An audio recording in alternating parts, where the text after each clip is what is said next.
अष्टावक्र ने जनक से कहा है, जनक इन सब चीजों को साध लो और इससे आदमी के रोग दूर हो जाते हैं, बीमारियां दूर हो जाती हैं, मनुष्य के जीवन में एक गति आ जाती है, एक प्रवाह आ जाता है। अर्जुन श्री कृष्ण से कहता है, स्थित प्रज्ञस्य का भाषा, मुझे आप बता दीजिए कि स्थित प्रज्ञ बोलता कैसे है, उठता कैसे है, खाता कैसे है, चलता कैसे है, बोलता कैसे है, व्यवहार कैसे करता है। देखो, प्रज्ञा को स्थिर किए बिना आपको कभी भी सफलता नहीं मिलेगी, चाहे व्यवहार हो चाहे परमार्थ हो। प्रज्ञा का स्थिर होना बहुत जरूरी है। ये जो डोलती रहती है ना हमारी प्रज्ञा, कहीं पर बैठ करके निश्चय कर लो। 70-80 साल की लोगों की उम्र हो जाती है, आजू हो जाती है। वो पूछते हैं मेरे से कि अभी तक हमने कोई इष्ट नहीं बनाया है। किसको इष्ट बनाए? मैं कहता हूं तुम ना बनाओ, यही कृपा करो। 80 साल की उम्र हो गई, कितना सुन लिया, कितना पढ़ लिया, कितना लिख लिया, बुद्धि में इतना व्यामोह, बुद्धि में इतना कंपन, बुद्धि में इतनी अस्थिरता, बुद्धि में इतना हिलन डुलन, इतनी चंचलता बुद्धि के अंदर। 2 दिन इष्ट बनाओगे, तीसरे दिन उसे बदल करके रख दोगे। देखते नहीं हो, ये सारी की सारी बात इसी की तो हो रही है। अर्जुन श्री कृष्ण से कह रहा है कि स्थित प्रज्ञ के लक्षण बताओ, चिन्ह बताओ, उसकी भाषा बताओ, उसका व्यवहार बताओ, उसका उठना बैठना बताओ, उसका चलना बताओ, जैसे भी होता है। क्योंकि श्री कृष्ण ने कहा था, जब करके, सुन सुन करके और पढ़ पढ़ करके जो बुद्धि में व्यामोह पैदा हुआ है, अस्थिरता पैदा हुई है, वो किसी के चरणों में बैठ करके तुमको सीखना पड़ेगा। तुमने कभी देखा नहीं है क्या यह बात? कभी कभार हम किसी ऐसे व्यक्ति के पास पहुंच जाते हैं जहां जाते ही हम एक अपूर्व शांति में उतर जाते हैं, अपूर्व आनंद में उतर जाते हैं, जहां जाते ही हमारे भीतर कोई प्रश्न ही नहीं रहता, जहां जाते ही हमारे विकार शांत हो जाते हैं, वासनाएं शांत हो जाती हैं, वृत्तियां शांत होती हैं, हम किसी गहरे तल में उतर रहे होते हैं। वो क्या है? कभी सोचना, स्थित प्रज्ञ है। और कभी कभार जाने अनजाने तुम ऐसे आदमी के पास पहुंच जाते हो, वहां बेचैन हो जाते हो, अशांत हो जाते हो, भागने का मन होता है, विकार पैदा हो जाते हैं, वासनाएं पैदा हो जाती हैं, वृत्तियां पैदा हो जाती हैं। लगता है ये आदमी भाग जाए या हम भाग जाएं, वहां समझो अस्थिर बुद्धि का आदमी है, डामाडोल आदमी है, और उसकी बुद्धि में कोई आत्मा नहीं, कोई परमात्मा नहीं, कोई शांति नहीं, कोई सत्य नहीं, कोई संतोष नहीं है उसकी बुद्धि में।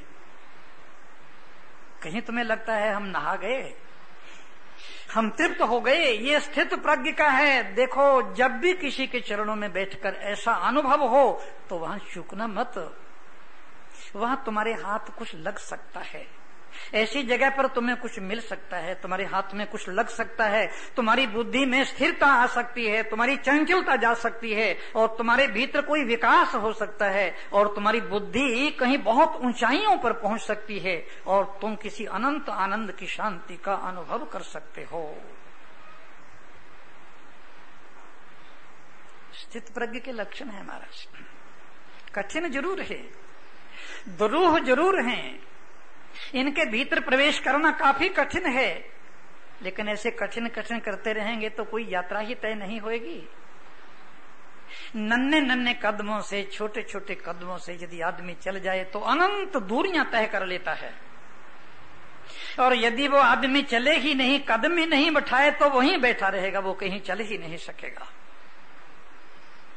ये जिंदगी के अनुभव हैं जो अर्जुन श्री कृष्ण से पूछ रहा है कि हे केशव, स्थित प्रज्ञस्य का भाषा समाधि स्तस्य केशव स्थिति किम प्रभाषेत किम आसीत ब्रजेत किम। आज इतना ही, शेष कल।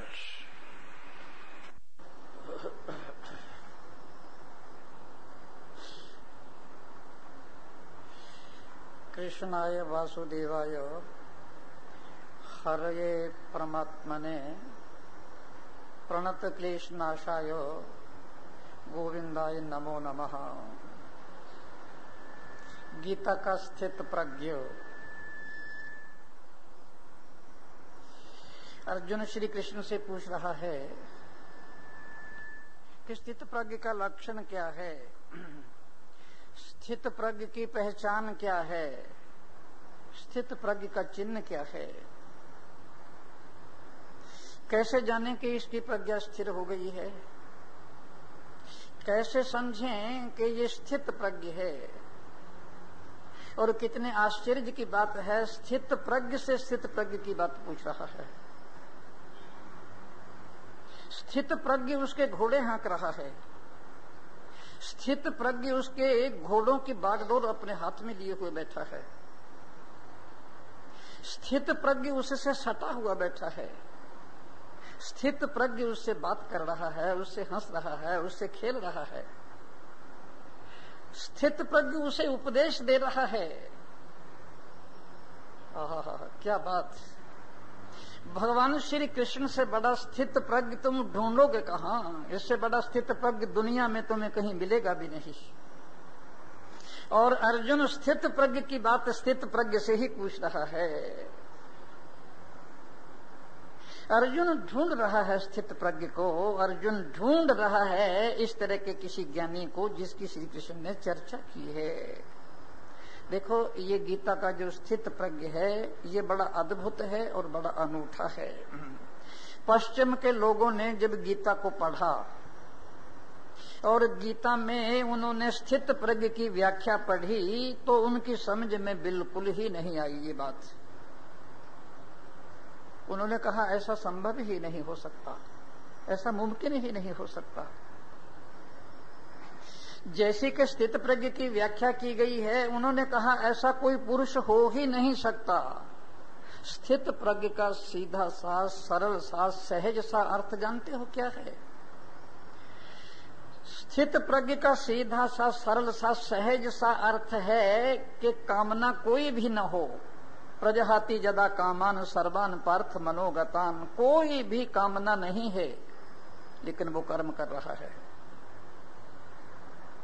फिर सुन लो इसको एक बार, भूल मत जाना, कर्म कर रहा है, निरंतर कर्म में कोई ढील नहीं है, लेकिन कामना कोई नहीं है। बाहर के लोगों ने जब गीता में ये पढ़ा कि ऐसा संभव ही नहीं हो सकता, ऐसा मुमकिन ही नहीं हो सकता कि बिना कामना के कोई कर्म करेगा।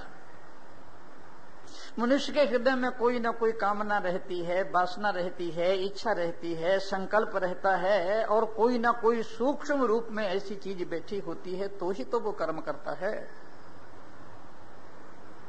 सोचो, थोड़ी देर के लिए मनुष्य खाता है, पीता है, सोता है, उठता है, बैठता है, चलता है, बातचीत करता है, व्यवहार करता है, कोई कामना करवा रही है, भीतर कोई कामना चल रही है, कोई इच्छा चल रही है, कोई संकल्प चल रहा है, कोई वासना चल रही है, तभी तो वो ऐसा कर रहा है। तो पश्चिम के लोगों ने सोचा कि बिना कामना के कर्म होता ही नहीं है। इसलिए यह जो गीता में स्थित प्रज्ञ की बात है, उन्होंने कहा यह कल्पना है, केवल ये स्वप्न है लोगों का, ऐसा संभव नहीं है, ऐसा मुमकिन नहीं है। बाहर के लोग क्या समझेंगे गीता को और क्या समझेंगे गीता के स्थित प्रज्ञ को? उनकी इतनी गहराई नहीं है, उनकी इतनी ऊंचाई नहीं है कि वो इसको समझ सकें। ये कोई जरूरी नहीं है कि कामना के बिना कर्म होते नहीं है। परमात्मा की पूरी प्रकृति बिना कामना के कर्म कर रही है। कभी सोचा आपने? सूरज को देखो, चांद को देखो, तारों को देखो, सितारों को देखो, पर्वतों को देखो, नदियों को देखो, पेड़ों को देखो, पशुओं को देखो, पक्षियों को देखो, कौन सी कामना है उनके मन में लेकिन कर्म चल रहा है। सूरज के मन में कौन सी कामना है लेकिन कर्म हो रहा है। चांद के मन में कौन सी कामना है लेकिन वो चांदनी दे रहा है। मैं पूछ रहा हूं, पृथ्वी के मन में कौन सी कामना है? पृथ्वी पूरे विश्व का धारण कर रही है, कर्म कर रही है। वायु के मन में कौन सी कामना है? अग्नि के मन में कौन सी कामना है? जल के मन में कौन सी कामना है? आकाश के मन में कौन सी कामना है? परमात्मा की पूरी प्रकृति बिना कामना के कर्म कर रही है। स्थित प्रज्ञ प्रजहाति जदा कामान सर्वान पार्थ मनोगतान आत्मन्नेवात्मना तुष्ट स्थित प्रज्ञस्तदोच्यते है। ये पूर्ण लक्षण है स्थित प्रज्ञ का। इसमें कोई संदेह नहीं कि स्थित प्रज्ञ की अवस्था प्राप्त करना काफी कठिन है, काफी मुश्किल है, इसमें दो राय नहीं है। क्योंकि इस समय मनुष्य के मन में जितनी कामनाएं हैं, जितनी इच्छाएं हैं, इस समय मनुष्य के मन में जितने संकल्प हैं, इस समय मनुष्य जितना कामनाओं से घिरा हुआ है, मैं नहीं समझता कि इससे पहले कभी मनुष्य के मन में इतनी कामनाएं होंगी।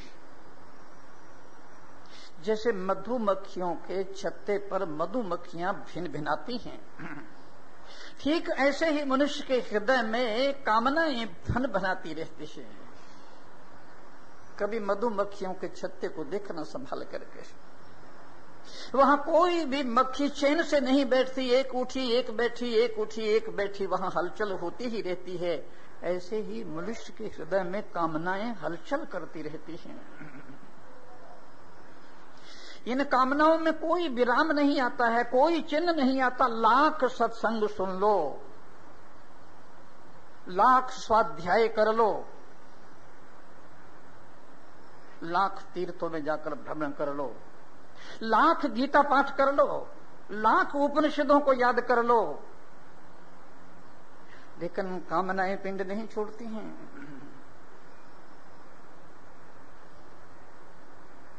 प्रजहाति जदा कामान सर्वान पार्थ मनोगतान आत्मन्नेवात्मना तुष्ट स्थित प्रज्ञस्तदोच्यते है।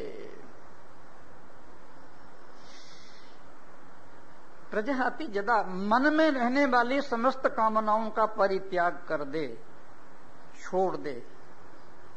कामनाएं मन में रहती हैं, उनका स्थान मन है, उनका अड्डा मन है, उनका रहने का स्थान मन है, तो वहीं पर उन्होंने अपना डंडा डेरा जमा रखा है, तो वहां से एक क्षण के लिए भी इधर उधर नहीं जाती हैं। मनोगतान मन में रहने वाली सारी कामनाओं को जो छोड़ देता है, कामनाओं को छोड़ने की बात करते हो। प्रेमपुरी के सत्संगी कामनाओं को छोड़ने की बात, यहां निंदा नहीं छूटती, चुगली नहीं छूटती, नुक्ताचीनी नहीं छूटती, छल नहीं छूटता, कपट नहीं छूटता, धोखा नहीं छूटता, बेईमानी नहीं छूटती, शैतानी नहीं छूटती, मांस नहीं छूटता, शराब नहीं छूटती, बीड़ी सिगरेट नहीं छूटती। कितने रोग और कितनी बीमारियां हैं, नमक नहीं छूटता, चीनी नहीं छूटती, मीठा नहीं छूटता, दूसरे के दोष देखना नहीं छूटता, दुर्गुण नहीं छूटता, बुराई देखनी नहीं छूटती, काम नहीं छूटता, क्रोध नहीं छूटता, लोभ नहीं छूटता, मोह नहीं छूटता, अहंकार नहीं छूटता, घृणा नहीं छूटती।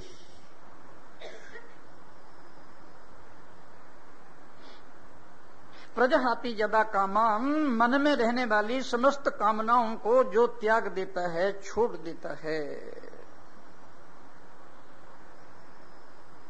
ये कामनाओं को छोड़ना कोई मामूली बात नहीं है, ये सरल बात नहीं है, ये सहज बात नहीं है। लेकिन एक बात की ओर आपका ध्यान दिला दूं, एक तो होती है कामना और दूसरा होता है प्रयोजन।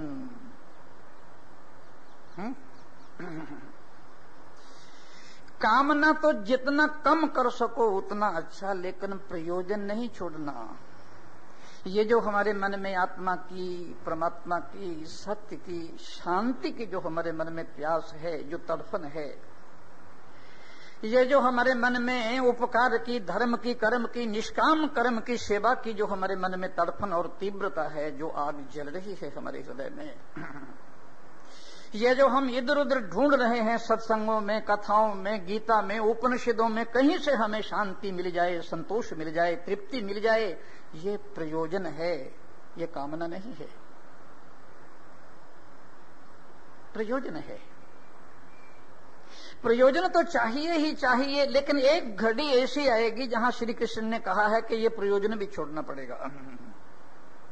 सर्वान कामान कहा है, सब कामनाओं को छोड़ देना। सब कामनाओं में अच्छी भी आ गई और बुरी भी आ गई। क्योंकि ये संपूर्ण स्थित प्रज्ञ का लक्षण है, सारी कामनाओं को छोड़ देना। देखो, अगर किसी के हृदय में कोई कामना ना रही, कोई चाह ही नहीं रही, दुनिया की कोई मांग ही नहीं रही, अब उसे और क्या चाहिए? उससे बड़ा और संसार में है कौन? स्वामी राम अपने को बादशाह कहा करते थे, शहंशाह कहा करते थे। है किसी की हिम्मत के लंगोटी लगी हो, एक साधारण वस्त्र पहना हो और वो अपने आप को शहंशाह कहे और सम्राट कहे। जब अमेरिका में गए तो तत्कालीन जो वहां का अमेरिका का राष्ट्रपति था तो उनको मिलने के लिए आया, दर्शन करने के लिए आया। निश्चय ही जब वो उनके चरणों में बैठा तो उसे शांति मिली, उसे संतोष मिला, उसे तृप्ति मिली, उसे आनंद मिला, उसे मस्ती मिली। थोड़ी देर के लिए उसे अपनी कामनाओं से विराम मिला। और आप लोगों को भी मैं कहूंगा कि यदि ऐसी कोई जगह मिल जाए और ऐसी कोई जगह आप ढूंढ लें और ऐसी जगह कहीं आपको वहां बैठने का मौका मिल जाए तो वहां डट करके बैठ जाना, हिलना मत।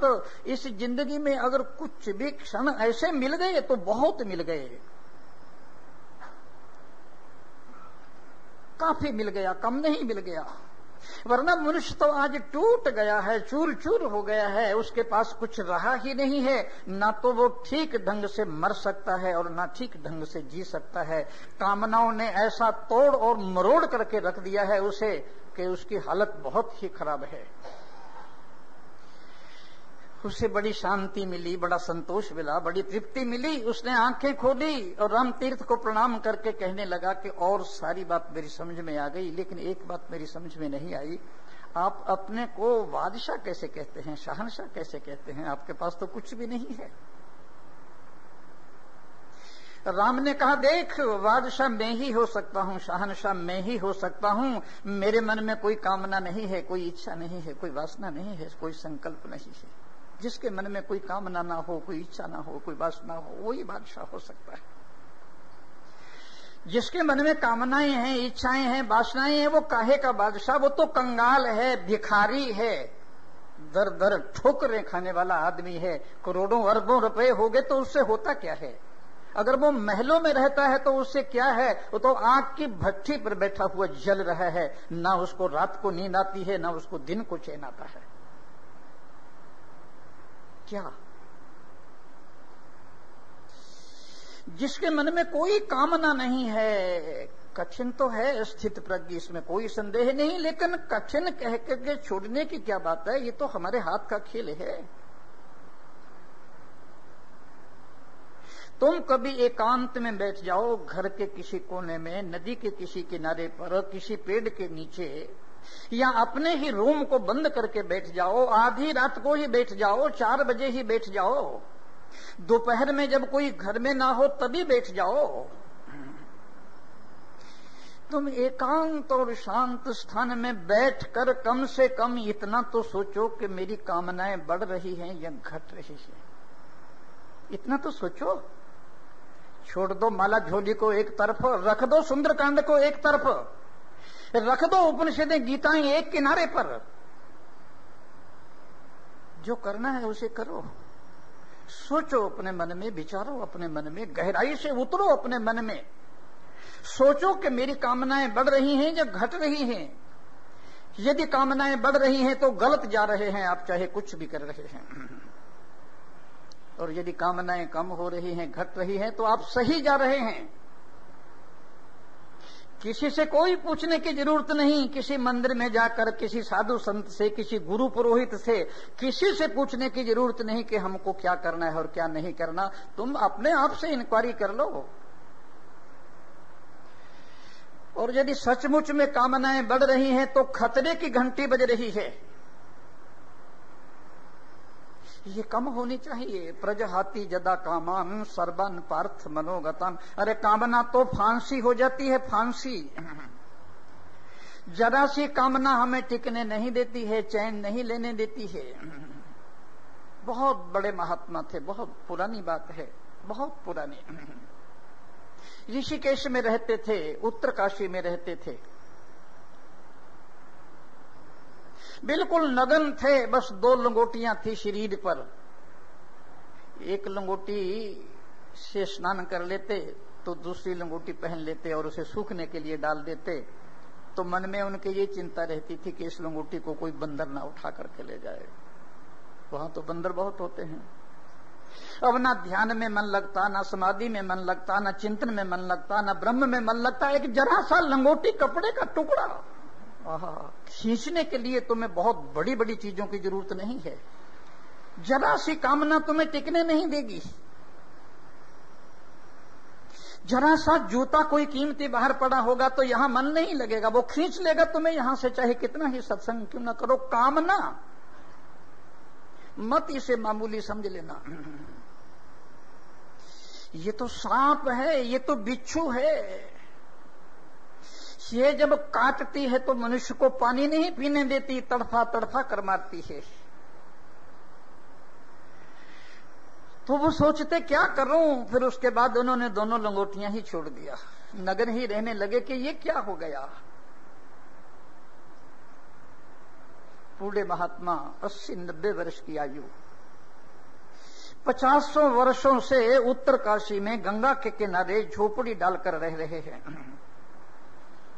बंबई का कोई सेठ चला गया, ये बंबई के सेठ कहीं भी चैन से नहीं रहने देते किसी को।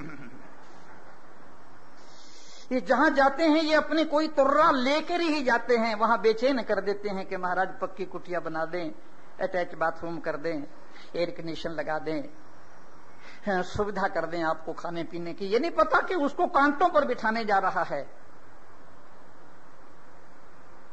चांदी के 100 रुपए उनके आगे रख दिए। उन्होंने कहा भैया क्यों रख रहे हो मेरे आगे, जिसको जरूरत हो आवश्यकता हो उसे दे दो, मुझे नहीं जरूरत है इसकी। मुझे भूख लगती है तो मैं भिक्षा मांग लेता हूं, मुझे प्यास लगती है तो मैं गंगा का जल पी लेता हूं, मुझे धूप लगती है तो मैं पेड़ के नीचे चला जाता हूं, मुझे ठंडी लगती है तो मैं अपनी झोपड़ी में सो जाता हूं।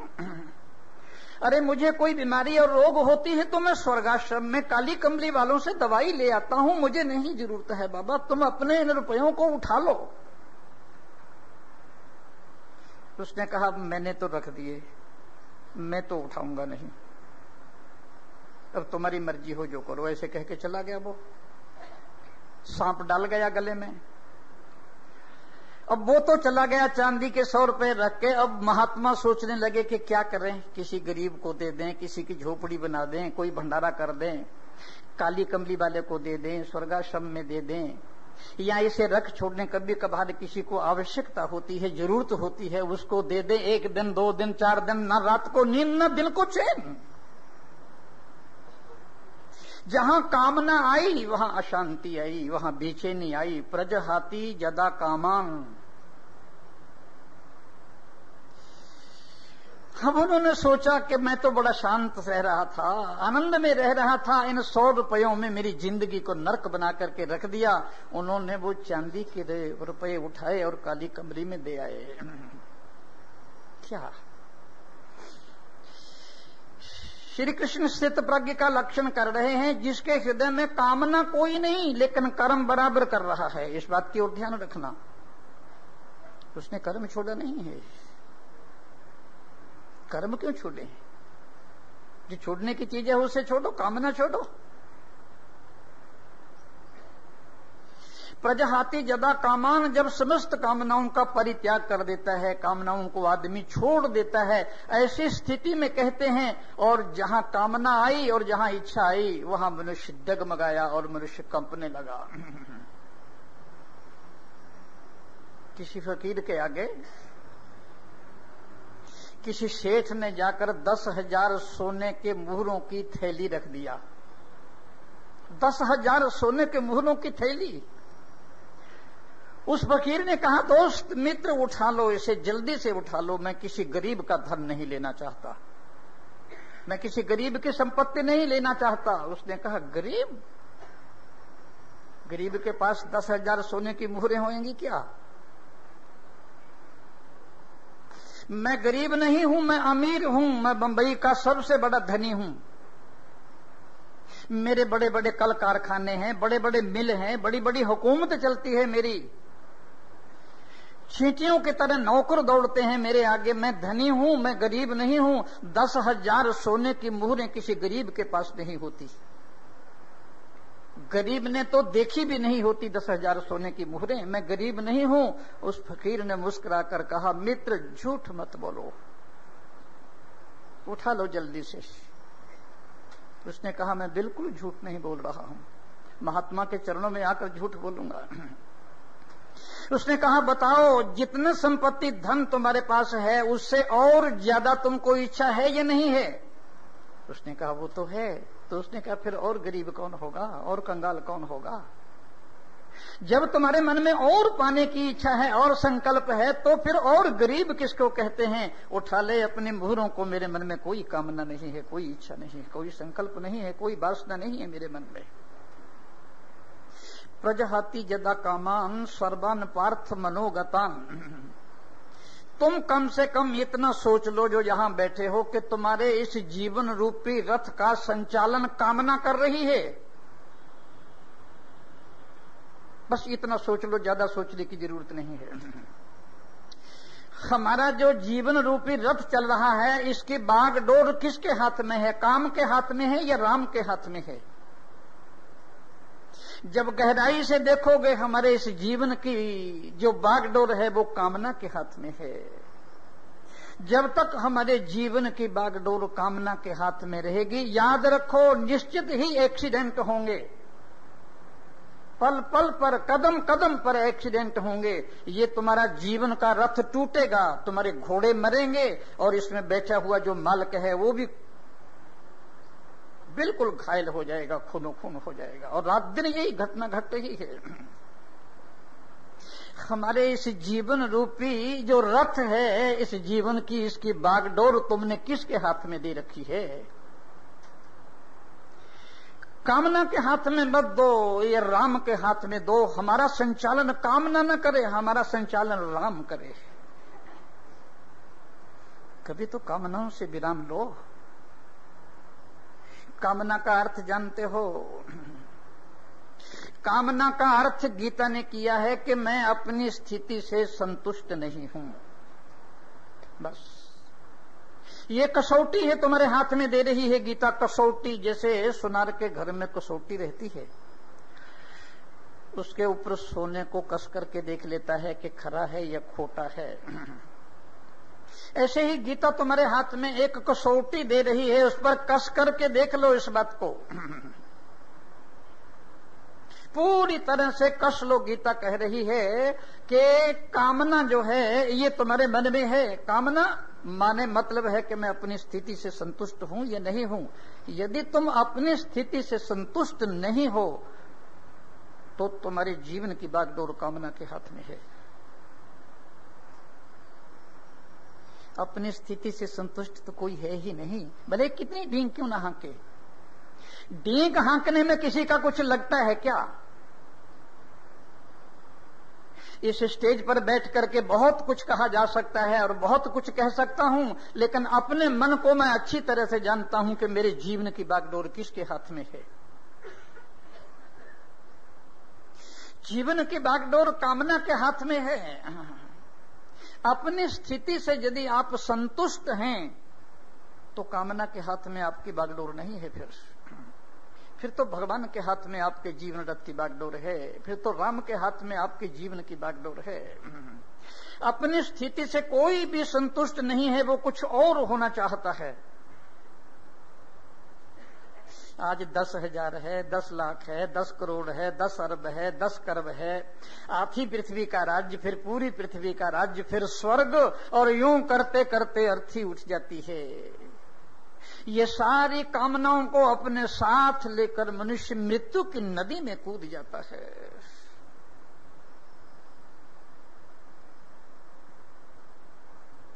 यहां श्री कृष्ण अर्जुन से स्थित प्रज्ञ की व्याख्या कर रहे हैं कि कामनाओं को थोड़ा कम करो, काट छांट करो कामनाओं में और बचकर चलो कामनाओं से जितना हो सके। अगर जिंदगी में शांति की जरूरत है, संतोष की जरूरत है, आनंद की जरूरत है, तृप्ति की जरूरत है, एक मोची जो सड़क में बिजली के खंभे के नीचे बैठकर जूता गांठता है, उसे यदि आप आधी पृथ्वी का राज्य दे देंगे तो क्या आप समझते हैं कि वो संतोष से बैठ जाएगा? वो आधी पृथ्वी के लिए लड़ाई करेगा, झगड़ा करेगा, दंगा फसाद करेगा।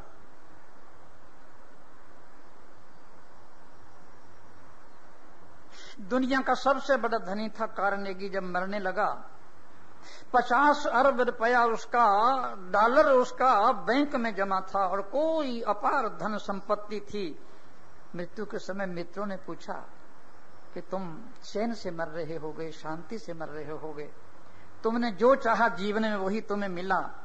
उसने कहा चैन, शांति, मेरे तो बहुत बड़े बड़े स्वप्न थे, वो अभी पूरे नहीं हुए हैं। 50 अरब नहीं 100 अरब चाहता था कि बैंक में जमा कर दूं।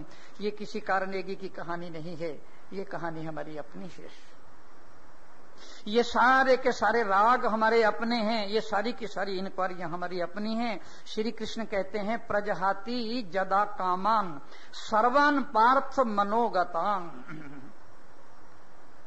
मन में रहने वाली जो कामनाएं हैं उनको जितना हो सके कम कर दीजिए, विराम दे दीजिए और कह दीजिए कि बस अब आगे बढ़ने की जरूरत नहीं है। व्यर्थ में बैठे बैठे मनुष्य कामना करते रहते हैं, संकल्प करते रहते हैं, वासना करते रहते हैं।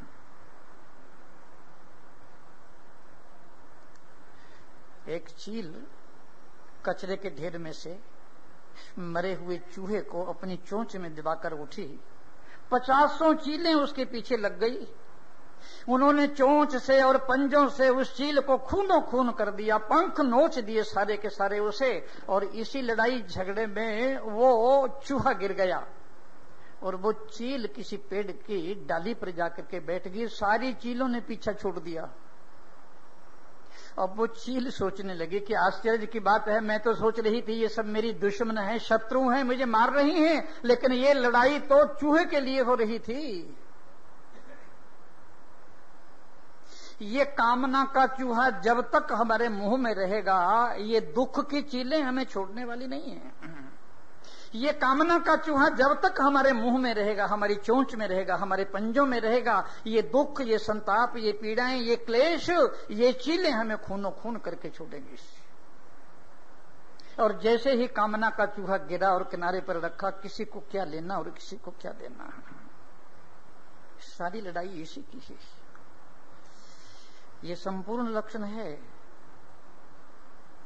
यदि कामना को कोई कम करना चाहे तो रोक नहीं सकता किसी को कोई, लेकिन कोई कामना को कम नहीं कर रहा है। कामनाएं बढ़ा रहे हैं और कामनाएं बढ़ रही हैं। मृत्यु की आखिरी घड़ियों तक मनुष्य कामना की बात सोचता है।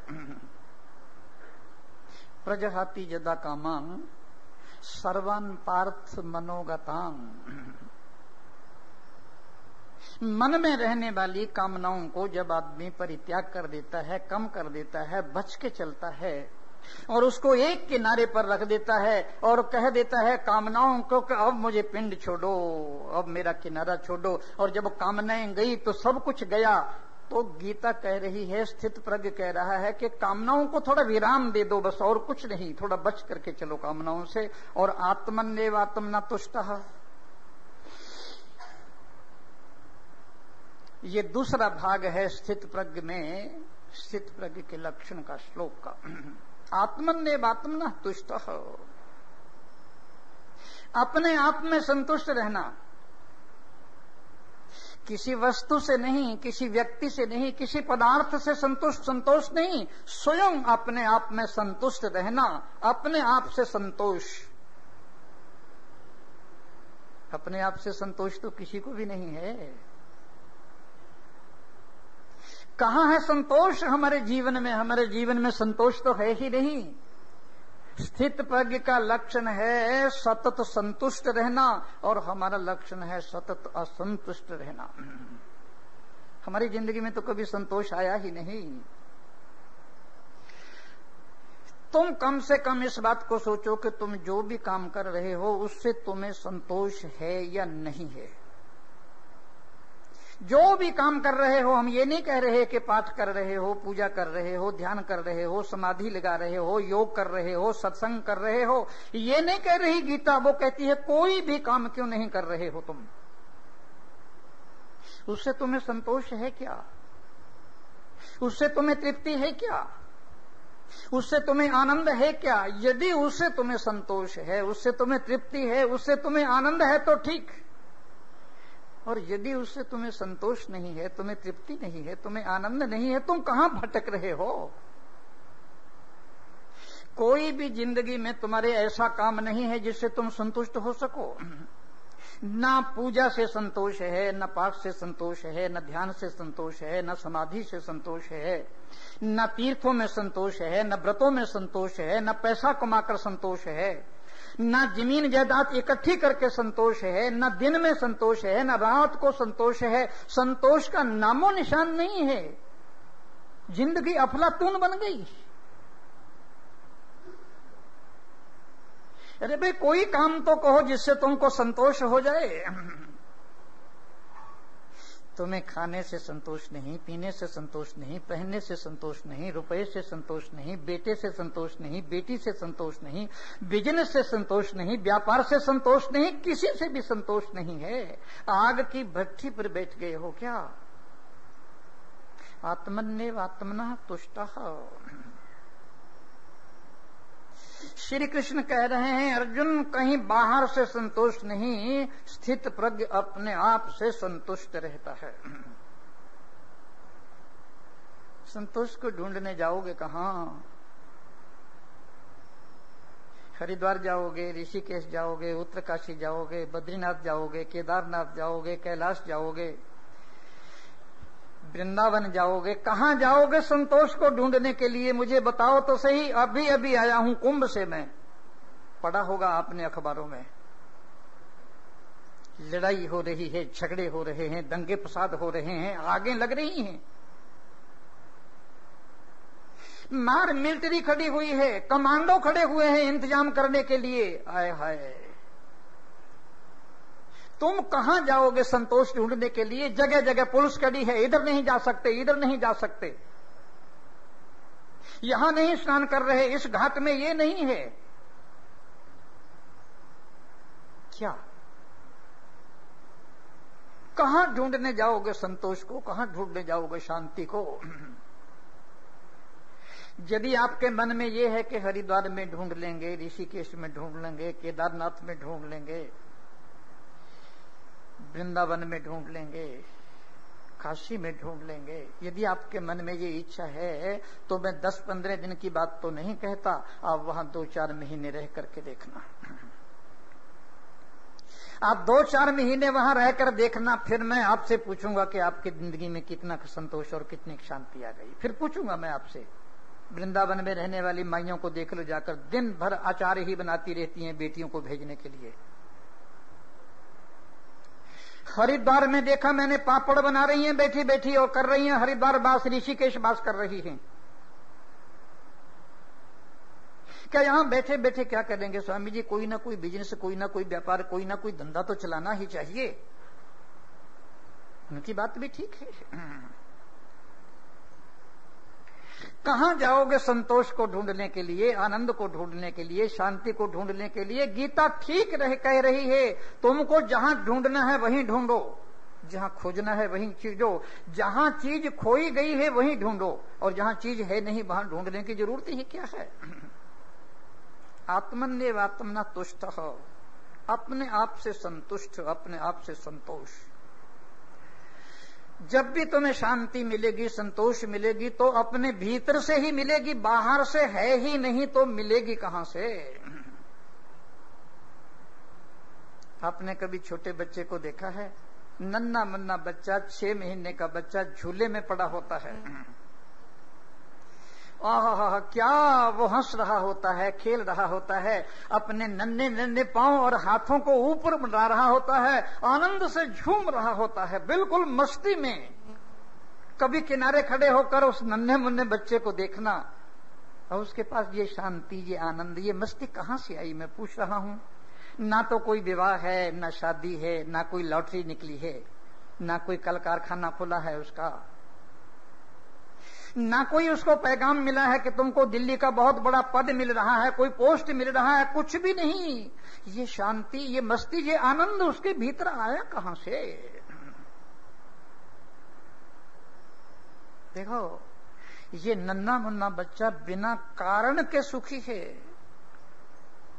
जब वे सुखी है बिना कारण के, कोई कारण नहीं, लेकिन जब दुखी होता है तो कारण से होता है। भूख लगे तो, प्यास लगे तो, नींद लगे तो, मच्छर काटे तो, मक्खी बैठे तो, गर्मी लगे तो, मलमूत्र लगे तो, ये बिना कारण तो आनंद में है, और जब दुखी होता है तो कारण से होता है। और आश्चर्य की बात है, हमारी हालत देखो, बिना कारण के तो हम सुखी नहीं होते, हम कारण से ही सुखी होते हैं। बिना कारण हमारी जिंदगी में सुख आता ही नहीं। अगर बिना कारण आपकी जिंदगी में कभी सुख आया हो तो मुझे सूचना देना। बिना कारण यदि तुम्हारी जिंदगी में सुख आया हो, शांति आई हो, आनंद आई हो, तो मैं निश्चय कहता हूं कि मैं तुम्हारे चरणों में बैठ करके कुछ अनुभव करूंगा। तुम्हें धन मिल जाए, पद मिल जाए, संपत्ति मिल जाए, जमीन जायदाद मिल जाए, फ्लैट मिल जाए, बैंक बैलेंस बढ़ जाए, ये कारण अगर हैं तुम्हारे तो तुम सुखी हो। बिना कारण के कभी मनुष्य सुखी होता ही नहीं। और आश्चर्य की बात है कि दुखी बिना कारण के होता है। जितने भी हमारी जिंदगी में दुख और क्लेश और कष्ट हैं वो बिना कारण के हैं, उसमें कारण बहुत कम हैं। क्या बैठा बैठा सोचता रहता है, रोग ना हो जाए, शोक ना हो जाए, भय ना हो जाए, चिंता ना हो जाए, एक्सीडेंट ना हो जाए, बीमारी ना हो जाए, लकवा ना लग जाए, दिवाला ना निकल जाए, हॉस्पिटल में कहीं उल्टे ना लटके पड़े, कहीं किसी का निधन ना हो जाए। हुआ हा कुछ भी नहीं, कुछ भी नहीं। इन घटनाओं में कोई भी घटना नहीं घटी है। वो रात दिन ये सोचता रहता है, बिना कारण के दुखी होता है। और सुखी वो कारण से ही होता है। श्री कृष्ण अर्जुन से कह रहे हैं, ऐसा क्यों और ऐसा किस लिए और ऐसा किस कारण? आत्मन्येवात्मना तुष्टः, अपने आप में संतुष्ट रहना, संतोष में रहना। कहीं तो विराम दोगे, कहीं तो चिन्ह दोगे, कहीं तो सुस्ताओगे। हमारी हालत तो ऐसी है, रात दिन आप स्वाध्याय भी करते हैं और यहाँ वेदांत के स्टेज पर सुनते भी हैं। रस्सी में, अंधेरे में रस्सी में सांप दिखाई दे रहा है। अंधेरा है, रस्सी पड़ी हुई है, टेढ़ी मेढ़ी हो गई है। अब आपको लगा कि ये तो सांप है और ये फ्लैट में कहां से आ गया। अब जैसे ही आप देखते हैं आपको पसीना आ गया, धड़कन हो गई, कांपने लगे आप, और हिम्मत नहीं है, भागे आप चिल्लाते हुए, सांप सांप सांप। सारा पड़ोस इकट्ठा हो गया, पसीना आ गया आपको। सांप, सांप है ही नहीं। और कुछ लोग हिम्मत वाले थे, उन्होंने कहा सांप आ गया तो क्या बड़ी बात है, लाठियां उठा लाए, डंडे उठा लाए। उन्होंने कहा अभी मारते हैं, अभी इसको खत्म कर देते हैं। और किसी बच्चे को काट लेगा, स्त्री को काट लेगा। फ्लैट में सांप का क्या काम? वो लाठी लेकर आगे मारने के लिए। ये दोनों ही गलत हैं, सांप है ही नहीं। सांप से भागने वाला भी गलत है, सांप को मारने वाला भी गलत है। और तीसरा आदमी जरा सी बैटरी जलाता है, रोशनी करता है, वो कहता है रस्सी है।